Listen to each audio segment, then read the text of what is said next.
हाय। हमारी स्टोरीज़ की सीरीज़ में नेक्स्ट स्टोरी है एंट and grass hopper. So I believe आप में से बहुत लोगों ने ये स्टोरी सुनी भी होगी, but the purpose to share again with you people is कि आप जो लर्निंग्स हैं इस स्टोरी की वो हम अपनी लाइफ में कैसे यूज़ कर सकते हैं, राइट? तो स्टोरी ये है कि एक चींटी होती है, वो स्प्रिंग सीजन में और समर सीजन्स में जी तोड़ मेहनत करती है, बहुत ज़्यादा मेहनत करती है, इतना काम करती है कि वो अपने लिए और अपने परिवार के लिए, अपने चाहने वालों के लिए, आने वाले सीजन्स के लिए बहुत अच्छा फूड स्टोरेज कर लेती है और रहने के लिए अपना शेल्टर भी बहुत अच्छा प्रिपेयर कर लेती है। वहीं एक ग्रास होपर है जो कि हमेशा लाइफ एंजॉय करने के तरीके से ही जीता है, चाहे वो स्प्रिंग सीजन हो चाहे वो समर हो। हर सीजन में वो यही सोचता है। तो चींटियाँ उससे रिक्वेस्ट करती है कि देखो, दिन हमेशा एक जैसे नहीं रहते, सीजन्स भी हमेशा एक जैसे नहीं रहते, बदलते रहते हैं।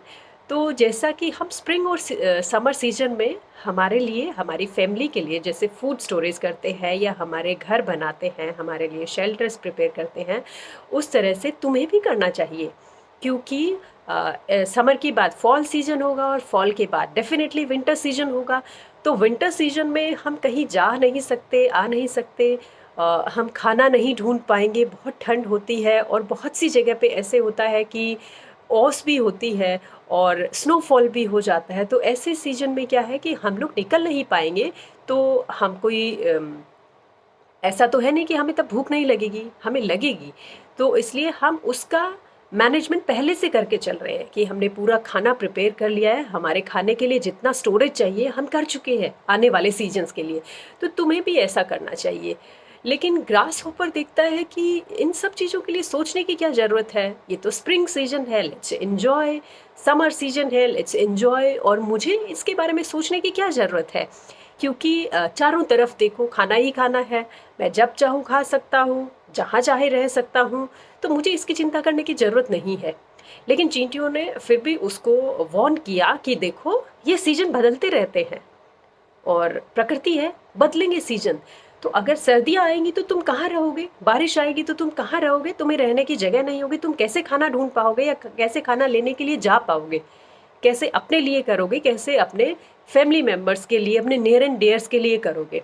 लेकिन ग्रास होपर इधर उधर देखता है, जहाँ तक उसकी निगाह जाती है कि मौसम बहुत अच्छा है, बहुत सुहाना सीजन है, तो इसका एंजॉय करना चाहिए। मैं और खाने का क्या है, वो तो हम ढूंढ ही लेंगे, और खाना, रहना, ये सब मैनेज हो जाएगा। तो उसके लिए अभी बहुत टाइम है सोचने के लिए, अभी इतना जल्दी से इसके बारे में सोचने की ज़रूरत नहीं है।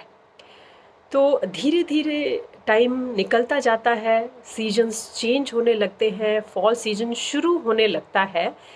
तो चींटियाँ अपना काम कर चुकी होती हैं, अपना स्टोरेज पहले से प्रिपेयर कर चुकी होती हैं। जैसे जैसे टाइम निकलता जाता है, दिन छोटे होने लगते हैं, सूरज जल्दी ढलने लगता है, ठंडी हवाएं चलने लगती हैं, और ये संकेत होता है कि अब सर्दियाँ शुरू हो रही हैं।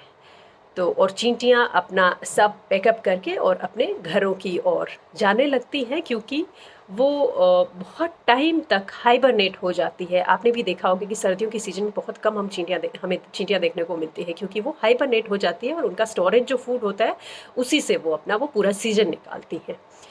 तो जैसे जैसे फॉल सीजन शुरू होता है, बहुत ही ठंडी हवाएं, सुहानी हवाएं चलने लगती हैं, ग्रास होपर खुश होते हैं कि वाह, इतना अच्छा मौसम है, अभी तो मुझे एंजॉय करना चाहिए, और खाने का क्या है, रहने का क्या है, वो तो मैं बाद में भी कर सकता हूँ।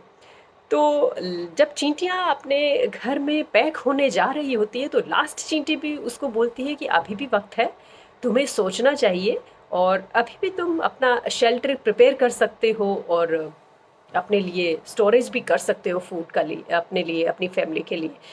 लेकिन तब वो देखती है कि ठंडी हवाएं चलना शुरू हो गई हैं, और ग्रास होपर भी किसी एक पेड़ की टहनी पे बैठा हुआ ठिठुर रहा है, क्योंकि उसने अपना कोई घर नहीं बनाया है, और अब वो कैसे उड़ के जा सकता है, और कैसे वो अपने लिए खाना लेके आएगा, और कैसे अपने फैमिली मेम्बर्स के लिए खाना लेके आएगा। तो ऐसा ही हमारे साथ भी होता है।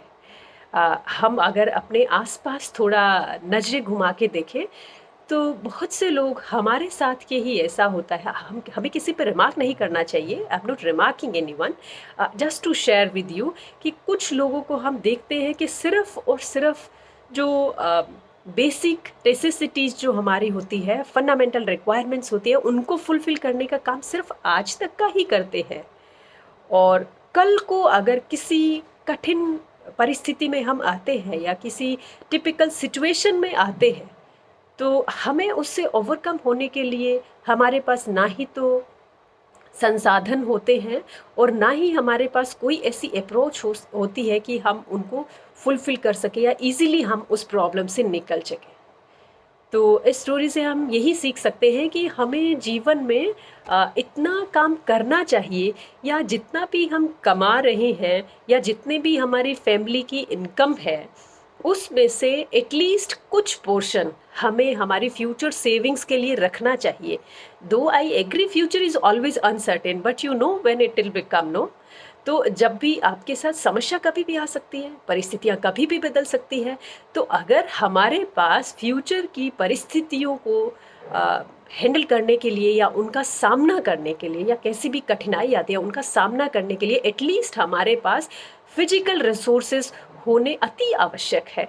क्योंकि अगर वो नहीं होंगे, हमारे पास बेसिक रिसोर्सेज ही नहीं होंगे तो हम उन परिस्थितियों में सरवाइव नहीं कर पाएंगे।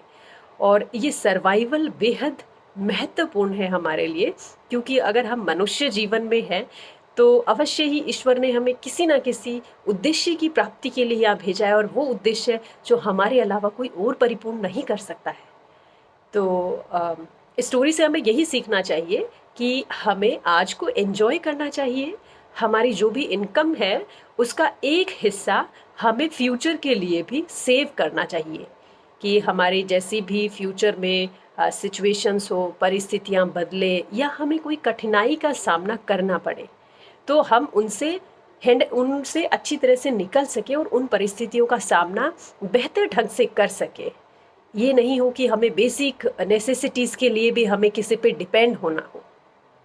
तो ये हमारा फ़र्ज होता है कि हमें हमारे लिए, हमारे साथ वालों के लिए और हमारे परिवार के लिए हमें at least a small portion of our income must to be saved. और सेविंग कभी भी सारे खर्चे पूर्ण करने के बाद में नहीं होती है, सेविंग तो उनको काट के ही की जाती है। तो ये बहुत ही एक बेसिक चीज़ है और शायद आपने अपने घरों में सुनी भी होंगी। बड़े बुजुर्ग हमेशा इसको प्रेफर भी करते हैं और ज़रूर आपकी माँ भी ऐसी बात बोलती होंगी कि सेविंग हमेशा करनी चाहिए, क्योंकि फ्यूचर में कभी भी हमें इसकी ज़रूरत पड़ सकती है। तो उसके लिए हमें किसी की और ताक झांक नहीं करनी पड़े या हमें किसी से उम्मीद नहीं रखनी चाहिए कि कोई आएगा और हमें इस परिस्थिति से निकालेगा। तो हमें खुद को उस परिस्थिति से निकलने के लिए पर्याप्त रूप से परिपूर्ण रहना चाहिए कि हम तत्पर हैं, हम तैयार हैं कि हम कैसी भी परिस्थिति हो एटलीस्ट हम फिजिकल रिसोर्सेज की कमी से कभी भी हार नहीं सकते हैं। तो एक छोटी सी चींटी की ये स्टोरी हमें यही सिखाती है एंड आई विश कि आपने एंजॉय किया होगा। और आई वुड रिक्वेस्ट कि आप ये स्टोरी सबके साथ शेयर करें, इवन बच्चों के साथ भी शेयर करें, क्योंकि सेविंग की आदत है वो बच्चों को बचपन से ही डालनी चाहिए, तभी उनकी आगे बन के ये एक आदत बन पाती है।